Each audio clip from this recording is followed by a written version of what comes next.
পরাজয়ের গ্লানি নয়, এ যেন এক বিরচিত প্রত্যাবর্তন।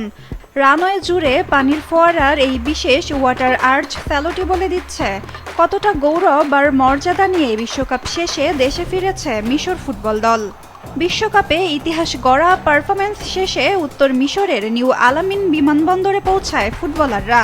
বিমান থেকে নামতেই কোচ হোসাম হাসান ও সহকারী কোচ ইব্রাহিম হাসানকে বরণ করে নেওয়া হয় জাতীয় পতাকা দিয়ে।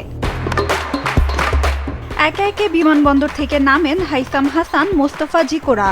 আর তাদের নেতৃত্ব দিয়ে যার হাত ধরে এই রূপকথা লেখা হয়েছে, সেই মহাতারকা দলের অধিনায়ক মোহামেদ সালাহ রানওয়েতে আসতেই তৈরি হয় বাড়তি উন্মাদনা। বিমানবন্দরের বাইরে তখন অপেক্ষা করছে হাজারো মানুষ। সালাহ সালাহ স্লোগানে মুখরিত চারপাশ। প্রথমবার বিশ্বকাপের শেষ ১৬তে জায়গা করে নিয়ে বিশ্বকে চমকে দেওয়া দলকে এভাবেই ভালোবাসায় সিক্ত করল ভক্তরা।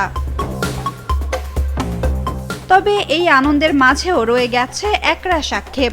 গত সপ্তাহে আর্জেন্টিনার বিপক্ষে সেই নাটকীয় ম্যাচে ২-০ ব্যবধানে এগিয়ে থেকেও শেষ মুহূর্তে গোল হজম করে ৩-২ ব্যবধানে হেরে বিদায় নিতে হয়েছিল মিশরকে।